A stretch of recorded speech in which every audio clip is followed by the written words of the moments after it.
Hi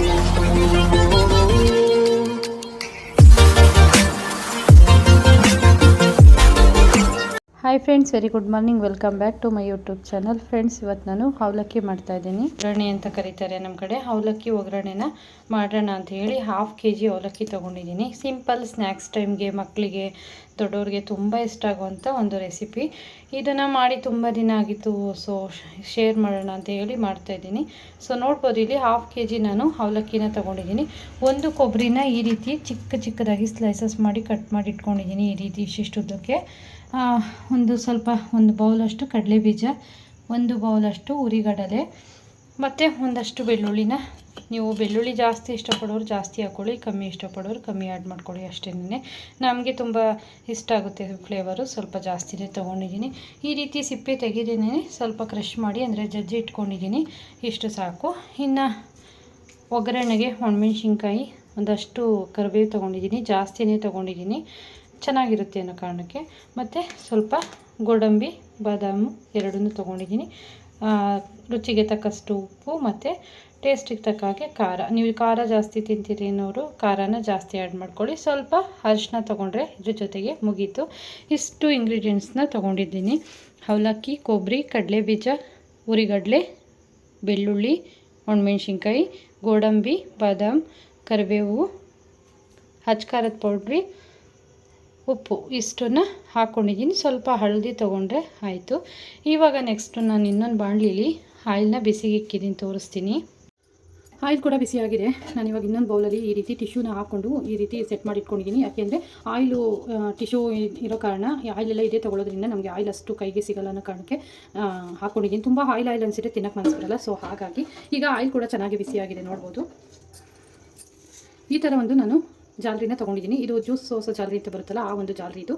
ಇದಾದರೆ ತುಂಬ easy ಆಗುತ್ತೆ ಎತ್ತಕ್ಕೆ ಮಾಡೋಕ್ಕೆ ಅನ್ನೋ ಕಾರಣಕ್ಕೆ ಇದನ್ನು ತೊಗೊಂಡಿದ್ದೀನಿ. ಮೊದಲಿಗೆ ನಾನಿಲ್ಲಿ ಕಡಲೆಬೀಜನ ಹುರ್ಕೊತೀನಿ. 2 ಸತಿ ಫ್ರೈ ಮಾಡ್ಕೊತೀನಿ, ಒಂದೇ ಸತಿ ಮಾಡೋಕ್ಕೋಗಲ್ಲ, ಯಾಕೆಂದರೆ ನೀಟಾಗಿ ಆಗಲ್ಲ ಅನ್ನೋ ಕಾರಣಕ್ಕೆ.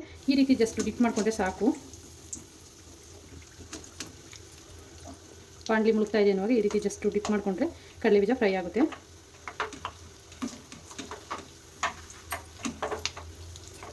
ಅಲ್ಲಲ್ಲೇ ನೋಡಿಕೊಂಡು ಈ ರೀತಿ ಮಿಕ್ಸ್ ಮಾಡ್ಕೊಳ್ಳಿ. ಈಸಿಯಾಗಿ ಎತ್ಬೋದು ಅನ್ನೋ ಕಾರಣಕ್ಕೆ ಜಾಲರಿಲೇ ಕರ್ಕೋತಾ ಇದ್ದೀನಿ.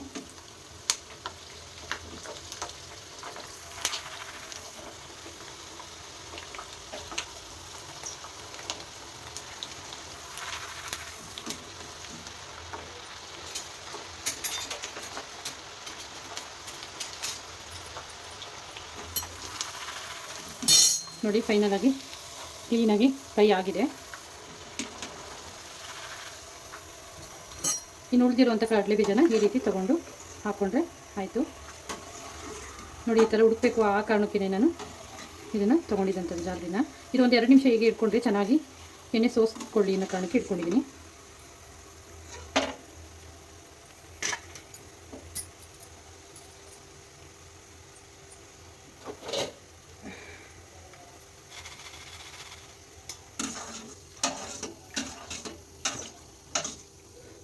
ಈ ಥರ ಜಾಲರಿಲೂ ಕರ್ಕೋಬೋದು, ಬಟ್ ಅವಲಕ್ಕಿ ಎಲ್ಲ ಇದಕ್ಕೆ ಸರಿ ಅಂತ ಅನ್ನೋದಕ್ಕೆ ಈ ಜಾಲರಿ ತೊಗೊಂಡಿದ್ದೀನಿ. ಅದರಲ್ಲಿ ತೆಗೆಯೋದು ಬೇಗ ಸೀದೋಗ್ಬಿಡುತ್ತೆ ಅನ್ನೋ ಕಾರಣಕ್ಕೆ ನೋಡಿ ಡಿಫ್ರೆನ್ಸ್ ಇಲ್ಲೇ ಗೊತ್ತಾಗ್ತಾ ಇದೆ. ಆ ಕಾರಣಕ್ಕೆ ಇನ್ನೊಂದು ಜಾಲರಿನ ತೊಗೊಂಡಿದ್ದಂಥದ್ದು. ಆದಷ್ಟು ಎಷ್ಟು ಸಾಧ್ಯನೋ ಅಷ್ಟು ಆಯಿಲ್ನ ನಾವು ಇಲ್ಲೇ ಸೋಸ್ಕೊಂಡು ಹಾಕ್ಕೊಳ್ಳೋಣ. ನೋಡಿ, ಇವಾಗ ಆದಷ್ಟು ಸೋಸಿದೆ. ಈಗ ನಾನು ಈ ಟಿಶ್ಯೂ ಏನು ಹಾಕ್ಕೊಂಡಿದ್ದೆ ಅದರೊಳಗಡೆ ಹಾಕೊಂಡಿದ್ದೀನಿ. ನೆಕ್ಸ್ಟ್ ಅದೇ ಪ್ರೊಸೀಜರೇನೆ.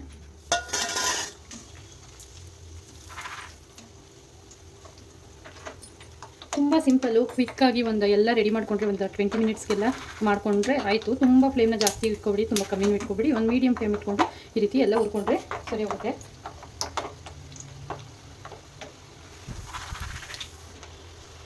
ನನ್ನ ಮಕ್ಕಳಿಗೆ ಆಲ್ಮೋಸ್ಟ್ ಮಿಕ್ಸ್ಚರ್ ಅಂದರೆ ತುಂಬ ಇಷ್ಟಪಡ್ತಾರೆ. ಸೊ ಹಾಗಾಗಿ ಮಾಡಿಕೊಡೋಣ, ಸ್ಕೂಲಿಂದ ಬಂದಾಗ, ಟ್ಯೂಷನಿಂದ ಬಂದಾಗ ತಿನ್ಕೋತಾರೆ ಅನ್ನೋ ಕಾರಣಕ್ಕೆ ಮಾಡ್ತಾಯಿದ್ದೀನಿ. ಮೊನ್ನೆ ಚಕ್ಲಿ ಮಾಡಿದ್ನಲ್ಲ, ಎಲ್ಲ ಫುಲ್ ಖಾಲಿ ಮಾಡಿದರು. ಸೊ ಇದನ್ನು ಮಾಡಿಕೊಡೋಣ ಅಂತೇಳಿ ಮಾಡ್ತಾಯಿದ್ದೀನಿ ಅಷ್ಟೇ. ಈ ಹೊರಗಡೆ ತೊಗೊಂಡು ಬಂದು ತಿನ್ನೋದಕ್ಕಿಂತ ಯಾವ್ಯಾವ ಎಣ್ಣೆಲಿ ಮಾಡಿರ್ತಾರೋ ಏನೋ, ಯಾವ ರೀತಿ ಮಾಡಿರ್ತಾರೋ ಅನ್ನೋ ಒಂದು ಇದಿರುತ್ತೆ. ಸೊ ಈ ಥರ ಮಾಡಿದರೆ ಮನೇಲಿ ನಾವೇ ನೀಟ್ ಆ್ಯಂಡ್ ಕ್ಲೀನಾಗಿ ಮಾಡ್ಕೋಬೋದಲ್ವ. ಸೊ ಹಾಗಾಗಿ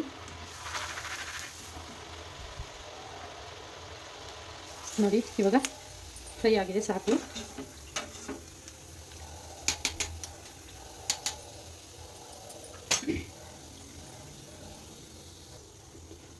ಆಯಿಲ್ ಕೂಡ ಸೋಸ್ಕೊಂಡಿದ್ದೀನಿ, ನೋಡ್ಬೋದು. ಇವಾಗ ನೆಕ್ಸ್ಟ್ ಆ್ಯಡ್ ಮಾಡ್ಕೊತೀನಿ ಅದಕ್ಕೆ. ನೆಕ್ಸ್ಟ್ ಬಂದು ಕಡಲೆ. ಇದು ಮತ್ತೆ ಬೇಗ ಆಗ್ಬಿಡುತ್ತೆ, ಇದೇನು ತುಂಬ ಬೇಗ ಆಗ್ಬಿಡುತ್ತೆ, ಒಂದು 2 ನಿಮಿಷ, ಒಂದು 2-3 ನಿಮಿಷಕ್ಕೆಲ್ಲ ಬೇಗ ಆಗ್ಬಿಡುತ್ತೆ. ಸೊ ನೋಡಿಕೊಂಡು ಎತ್ಕೊಂಡ್ರೆ ಆಯಿತು. ಇನ್ನೂ ಸ್ವಲ್ಪ ಜಾಸ್ತಿ ಎಣ್ಣೆ ಹಾಕ್ಕೊಬೇಕಿತ್ತು ಈ ಥರ ಮುಳುಗೋ ಥರ. ಬಟ್ ಏನಪ್ಪ ಅಂದರೆ ಎಣ್ಣೆ ಕರ್ದಿದ್ದು ಎಣ್ಣೆ ತುಂಬ ಜಾಸ್ತಿ ಯೂಸ್ ಮಾಡೋಕ್ಕೆ ಇಷ್ಟ ಆಗಲ್ಲ. ಸೊ ನೋಡಿಕೊಂಡು ಹಾಗೂ 1 ಲೀಟ್ರ್ ಆ್ಯಡ್ ಮಾಡ್ಕೊಂಡಿದ್ದೀನಿ ನೋಡಿ ಎಷ್ಟಿದೆ ಅಂತ. ನೋಡಿಕೊಂಡು ಉರಿ ಜಾಸ್ತಿ ಇಟ್ಕೊಂಡ್ರೆ ಬೇಗ ಸೀದೋಗ್ಬಿಡುತ್ತೆ, ಕಮ್ಮಿ ಇಟ್ಕೊಂಡೆ ಮಾಡ್ಕೊಳ್ಳಿ.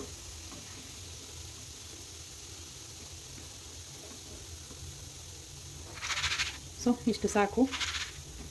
ಉರಿಗಳು ಏನು ತುಂಬ ಇದಾಗಬೇಕು ಅನ್ನೋದೇನಿಲ್ಲ, ಇಷ್ಟಾದರೆ ಸಾಕು.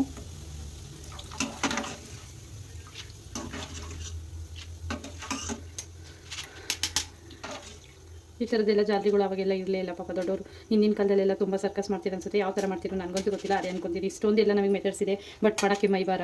ಬಟ್ ಹಿಂದಿನ ಕಾಲದಲ್ಲಿ ಇವೆಲ್ಲ ರೆಸಿಪಿನ ತುಂಬ ಮಾಡೋರು, ತುಂಬ ಕೆ ಜಿ ಗಟ್ಟಲೆ ಮಾಡೋರು. ನಾವು ಒಂದು ½ kg ಮಾಡೋಕ್ಕೆ ಅಪ್ಪ ಅಂತೀವಿ, ಆ ರೀತಿ.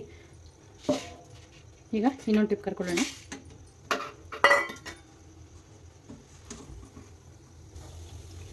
ನೆಕ್ಸ್ಟು ಸೆಕೆಂಡ್ ರೌಂಡ್ ಕಡಲೆನೂ ಕೂಡ ಫ್ರೈ ಆಯಿತು, ಉರಿಗಡಲೆ. ಸೊ ಇದನ್ನು ಎತ್ಕೊಂಡು ನೆಕ್ಸ್ಟು ಕೊಬ್ಬರಿ ಹಾಕೋತೀನಿ. ಲಾಸ್ಟಲ್ಲಿ ಅವಲಕ್ಕಿ ಹಾಕೋತೀನಿ.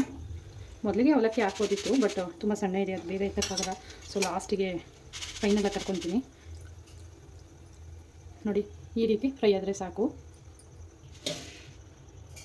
ನಾನೆಲ್ಲ ಅಲ್ಲೊಂದು ಕಡೆ ಸ್ಟೋರ್ ಮಾಡಿ ಇಟ್ಕೊತಾ ಇದ್ದೀನಿ. ಒಂದೇ ಒಂದು ದೊಡ್ಡದು ಬೌಲ್ ತೊಗೊಂಡಿದ್ದೀನಿ ಅದಕ್ಕೆ. ನೆಕ್ಸ್ಟು ನಾನು ಗೋಡಂಬಿ ಬಾದಾಮನ್ನು 2 ಕರ್ಕೊತೀನಿ.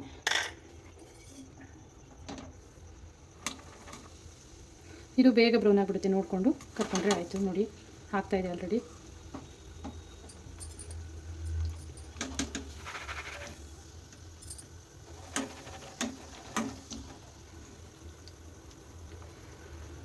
ಕರ್ದಿದ್ದೇನೆ ಮತ್ತೆ ಒಗ್ಗರಣೆ ಮಾಡಬೇಕು ಅಂದರೆ ಸ್ವಲ್ಪ ಇರಿಟೇಟ್ ಆಗುತ್ತೆ ನನಗಂತೂ. ಅದಕ್ಕೋಸ್ಕರ ನಾನು ನೋಡಿಕೊಂಡು ಸ್ವಲ್ಪನೇ ಹಾಕ್ಕೊಂಡಿದ್ದೀನಿ. ನೀವು ಇನ್ನು ಸ್ವಲ್ಪನೇ ಮಾಡ್ತೀವಿ ಅಂದರೆ ಮಾಡ್ಕೋಬೋದು.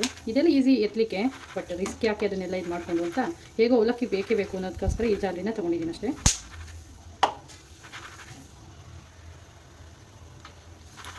ನೋಡ್ಬೋದು ಗೋಡಂಬಿನೂ ಕೂಡ ಗೋಲ್ಡನ್ ಬ್ರೌನ್ ಕಲರ್ಗೆ ಬಂದಿದೆ. ಬಾದಾಮ್ ಕೂಡ ಸಿಡಿದಿದೆ, ನೋಡ್ಬೋದು, ಕಾಣಿಸ್ತಾ ಇದೆ. ಸೊ ಫೈನಲ್ ಆಗಿ ಗೋಡಂಬಿ ಬಾದಾಮಿನೂ ಕೂಡ ಆಯಿತು. ನಾನು ಹೇಳಿದೆ ನಿಮಗೆಲ್ಲ ರೆಡಿ ಮಾಡ್ಕೊಂಡ್ರೆ ಒಂದು 20 ಮಿನಿಟ್ಸ್ಗೆಲ್ಲ ರೆಡಿ ಮಾಡ್ಕೋಬೋದು ಅಂತ. ನೆಕ್ಸ್ಟಿಗೆ ಬಂದು ನಾನು ಕೊಬ್ಬರಿನ ತೊಗೊಂಡಿದ್ದೀನಿ. ಕೊಬ್ಬರಿನ ಅಷ್ಟೇ 2 ಕಟ್ ಮಾಡಿ ಇಟ್ಕೊಂಡಿದ್ದೀನಿ. ಸರಿ, 1 ಕೊಬ್ಬರಿ ಕಟ್ ಮಾಡಿ ಇಟ್ಕೊಂಡಿದ್ದೀನಿ. ಇದನ್ನು ಕೂಡ ಹಾಕ್ಕೊಂಡಿದ್ದೀನಿ. ನೆಕ್ಸ್ಟ್ ಒನ್ ಬಂದು ಕೊಬ್ಬರಿಯನ್ನು ಡೈರೆಕ್ಟಾಗಿ ಹಾಗೆ ಹಾಕೋತೀನಿ. ಯಾಕೆ ಅಂದರೆ ಅದು ಬೇಗ ಈಸಿಯಾಗಿ ತೆಗಿಬೋದು ಅನ್ನೋ ಕಾರಣಕ್ಕೆ ಹಾಗೆ ಹಾಕೋತಾ ಇದ್ದೀನಿ. ಇದು ಅಷ್ಟೇ ಸ್ವಲ್ಪ ಚೆನ್ನಾಗಿ ಫ್ರೈ ಆಗಬೇಕು, ಇಲ್ಲಾಂದರೆ ಬೇಗ ಹಾಳಾಗಿಬಿಡುತ್ತೆ, ಸ್ಮೆಲ್ ಬರುತ್ತೆ ಕೊಬ್ಬರಿ. ಹಾಗಾಗಿ ಒಂದು ಸ್ವಲ್ಪ ಈ ರೀತಿ ಒಂದು ಟ್ರಿಪ್ ಆಗಲೇ ಕರ್ದಿಟ್ಕೊಂಡಿದ್ದೀನಿ ನೋಡಿ. ಈ ರೀತಿ ಕರ್ದಿಟ್ಕೊಳ್ಳೋಣ. ಬೇಗ ಇದು ಕೂಡ ಅಷ್ಟೇ, ಕೊಬ್ಬರಿನೂ ಕೂಡ ತುಂಬ ಬೇಗ ಆಗೋಗ್ಬಿಡುತ್ತೆ. ಫ್ರೈ ಕೂಡ ಬೇಗ ಆಗಿಬಿಡುತ್ತೆ, ಬೇಗ ಈಸಿಯಾಗಿ ತೆಗೆದು ಹಾಕೋಬೋದು ನಾವು.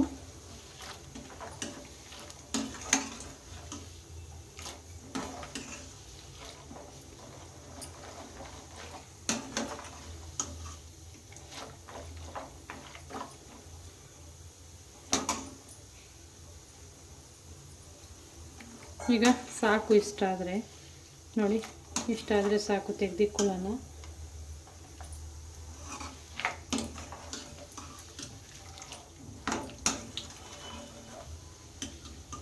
ನೋಡಿ ಇಷ್ಟಾದರೆ ಸಾಕು. ನೆಕ್ಸ್ಟ್ ಮೆಥಡ್ ಬಂದು ಅವಲಕ್ಕಿ.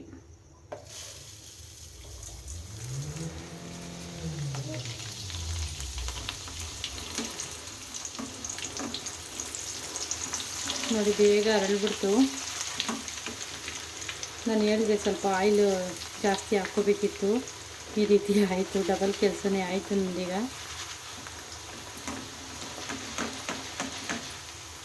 ಬಿಟ್ಟೆ ನೋಡೋಣ ಬಿತ್ತಕ್ಕಾಗುತ್ತಾ, ಈಸಿ ಆಗುತ್ತಾ ನೋಡ್ತೀನಿ. ಒಂದು ನಿಮಿಷ ಇನ್ನೊಂದು ಜಾಲದಲ್ಲಿ ನೋಡ್ತೀನಿ. ಪರವಾಗಿಲ್ಲ, ಈಸಿಯಾಗಿ ಬರ್ತಾಯಿದೆ. ಅದೇ ಲಾಸ್ಟಲ್ಲಿ ಉಳ್ಕೊಂಡಿದ್ದನ್ನು ತೆಗಿಯೋಕ್ಕೆ ಸ್ವಲ್ಪ ಕಷ್ಟ ಆಗುತ್ತೆ. ಇದನ್ನು ಅಷ್ಟೇ ನೋಡಿಕೊಂಡು ಬೇಗ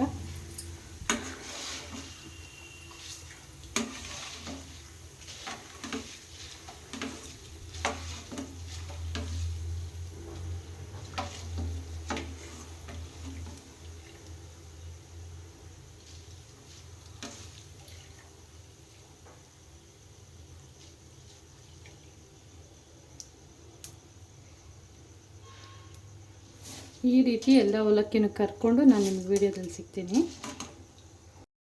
ಇನ್ನು ಎಲ್ಲ ಅವಲಕ್ಕಿನೂ ಕರ್ಕೊಂಡಿದ್ದಾಯಿತು. ನೆಕ್ಸ್ಟ್ ಉಳಿದಿದ್ದು ಬೆಳ್ಳುಳ್ಳಿ, ಒಣಮೆಣ್ಸಿನ್ಕಾಯಿ, ಕರಿಬೇವು 3 ಉಳ್ಕೊಂಡಿತ್ತು.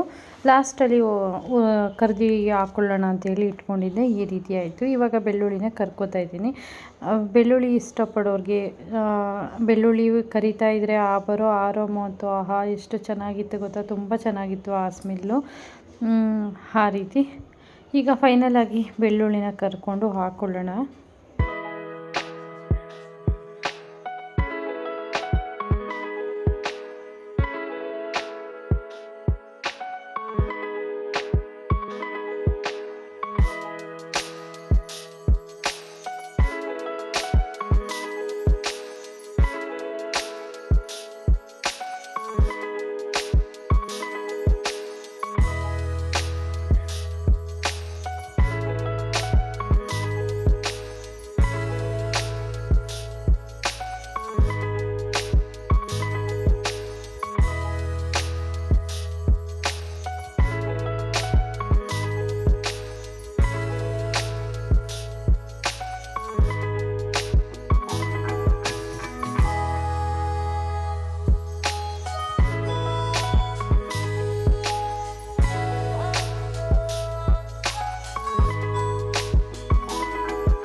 ನೆಕ್ಸ್ಟು ನಾನಿಲ್ಲಿ ಒಣಮೆಣ್ಸಿನ್ಕಾಯಿ ಯಾವಾಗಲೂ ಏನು ತೋರಿಸ್ತೆ ಆ ಒಣಮೆಣ್ಸಿನ್ಕಾಯಿನ ಕರ್ಕೋತಾ ಇದ್ದೀನಿ.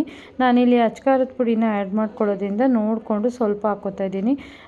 ಸ್ವಲ್ಪನೇ ಸಾಕು ಅನ್ನೋ ಕಾರಣಕ್ಕೆ ಹಾಕ್ಕೊತಾ ಇದ್ದೀನಿ. ನೋಡಿ ಇಷ್ಟನ್ನು ಕರ್ಸ್ಕೊತಾ ಇದ್ದೀನಿ. ಇದು ಅಷ್ಟೇ ಬೇಗ ಕರೆದು ಬಿಡ್ಬೋದು, ಇದಕ್ಕೆ ಏನು ಟೈಮ್ ಹಿಡಿಯಲ್ಲ. ನೋಡಿ ಬೇಗ ಸಿಂಪಲ್ ಆ್ಯಂಡ್ ಕ್ವಿಕ್ಕಾಗಿ ಬೇಗ ಕರ್ಕೊಂಡಿದ್ದಂಥದ್ದು.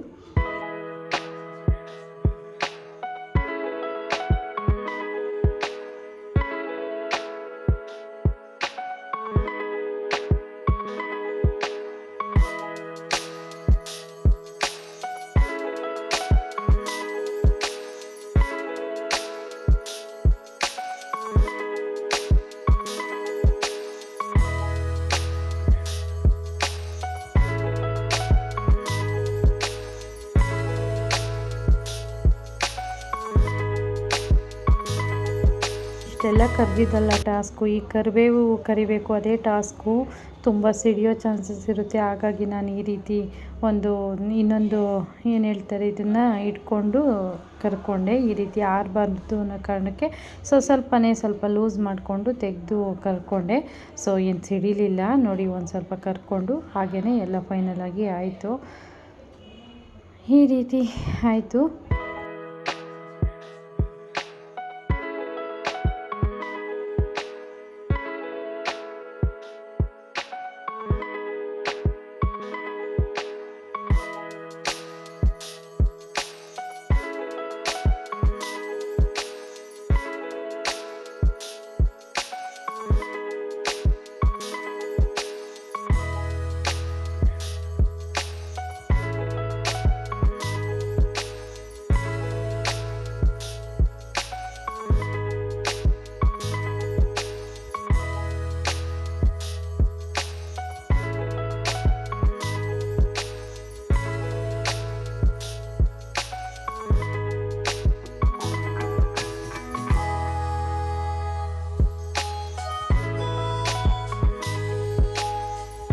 ನಾನು ತೋರಿಸಿದಂಥ ಎಲ್ಲ ಇಂಗ್ರೀಡಿಯೆಂಟ್ಸ್ಗಳ್ನೂ ಸಹ ಕರ್ಕೊಂಡಿದ್ದಾಯಿತು. ಫೈನಲಾಗಿ ಎಣ್ಣೆ ಪರಿಸ್ಥಿತಿ ನೋಡಿ ಯಾವ ಕಲರ್ ಆಗಿದೆ ಅಂತ.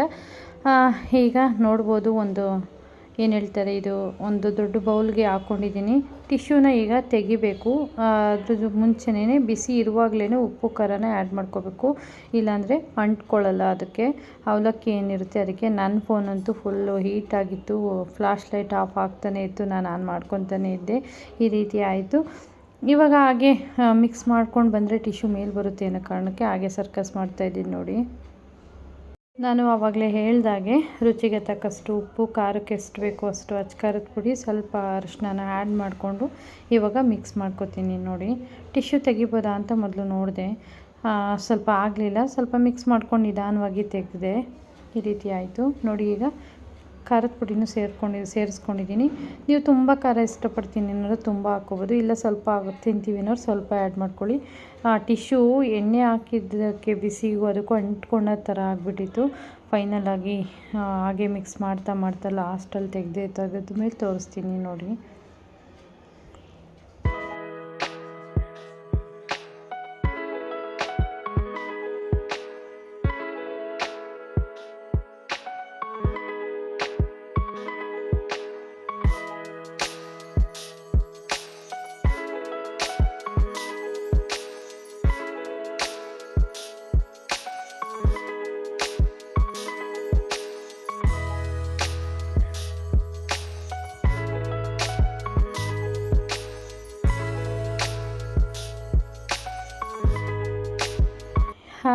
ಇವಾಗ ನೆಕ್ಸ್ಟಲ್ಲಿ ನಾನು ಟಿಶ್ಯೂನ ತೆಗೆದಿದ್ದೀನಿ. ಈಗ ಒಳ್ಳೆ ಮಿಕ್ಸ್ ಕೊಡೋಣ ನೋಡಿ. ಈ ರೀತಿ ಎಲ್ಲ ಅವಲಕ್ಕಿ ಮತ್ತು ಕಡಲೆ ಬೀಜ, ಕಡಲೆ, ಕರಿಬೇವು, ಒಣಮೆಣ್ಸಿನ್ಕಾಯಿ, ಕೊಬ್ಬರಿ ಎಲ್ಲ ಮಿಕ್ಸ್ ಆಗೋ ಥರ ಚೆನ್ನಾಗಿ ಮಿಕ್ಸ್ ಮಾಡಿಕೊಂಡು, ಈ ಬಿಸಿಲೇ ಮಿಕ್ಸ್ ಮಾಡಿದರೆ ತುಂಬ ಕ್ಲೀನಾಗಿ ನೀಟಾಗಿ ಬೇಗ ಮಿಕ್ಸ್ ಆಗುತ್ತೆ. ಇಲ್ಲಾಂದರೆ ಬಿಸಿ ಆರೋದ್ರೆ ಅಷ್ಟು ಚೆನ್ನಾಗಿ ಮಿಕ್ಸ್ ಆಗೋಲ್ಲ ಅನ್ನೋ ಕಾರಣಕ್ಕೆ ಮಿಕ್ಸ್ ಮಾಡ್ಕೊಂಡಿದ್ದಂಥದ್ದು. ಫೈನಲಾಗಿ ಇವತ್ತು ನಮ್ಮನೆ ಮಿಕ್ಸ್ಚರ್ ಅಂತನಾದರೂ ಅಂದ್ಕೊಳ್ಳಿ, ಇಲ್ಲ ಅವಲಕ್ಕಿ ಒಗ್ಗರಣೆ ಅಂತನಾದರೂ ಅಂದ್ಕೊಳ್ಳಿ. ಫೈನಲಾಗಿ ಇವತ್ತಿನ ರೆಸಿಪಿ ಕೂಡ ರೆಡಿ ಆಯಿತು. ಸೂಪರಾಗಿತ್ತು ಮಾತ್ರ ಟೇಸ್ಟು. ನೀವು ಒಂದು ಟೈಮ್ ಟ್ರೈ ಮಾಡಿ ನೋಡಿ. ಸೊ ಫ್ರೆಂಡ್ಸ್, ಇವತ್ತಿನ ವ್ಲಾಗ್ನ ಇಲ್ಲಿಗೆ ಎಂಡ್ ಮಾಡ್ತೀನಿ. ಇವತ್ತಿನ ವ್ಲಾಗ್ ಸ್ವಲ್ಪನಾದರೂ ಇಷ್ಟ ಆದರೆ ಪ್ಲೀಸ್ ಲೈಕ್ ಮಾಡಿ, ಶೇರ್ ಮಾಡಿ, ಸಬ್ಸ್ಕ್ರೈಬ್ ಮಾಡಿಲ್ಲ ಅಂದರೆ ಇವಾಗಲೇ ಹೋಗಿ ಸಬ್ಸ್ಕ್ರೈಬ್ ಮಾಡಿ. ಹೀಗೆ ಸಪೋರ್ಟ್ ಮಾಡ್ತಾಯಿರಿ. ತುಂಬ ಚೆನ್ನಾಗಿ ಸಪೋರ್ಟ್ ಮಾಡ್ತಾಯಿದ್ದೀರಾ. ನಂಗೆ ತುಂಬಾ ಖುಷಿ ಆಗ್ತಿದೆ. ವೀಡಿಯೋಸ್ ಮಾಡಬೇಕು ಅನ್ನೋ ಥರ ಫೀಲ್ ಅನಿಸುತ್ತೆ. ಖಂಡಿತವಾಗ್ಲೂ ಮುಂದೆ ಬರೋ ದಿನಗಳಲ್ಲಿ ಇನ್ನೂ ಒಳ್ಳೊಳ್ಳೆ ವೀಡಿಯೋಸ್ ಬರುತ್ತೆ ಅಂತ ನಾನು ನಿಮಗೆ ಥ್ಯಾಂಕ್ ಯು ಹೇಳ್ತಾ ಇವತ್ತಿನ ವ್ಲಾಗ್ನ ಇಲ್ಲಿಗೆ ಎಂಡ್ ಮಾಡ್ತೀನಿ. Thank you for watching. Love you all. Bye.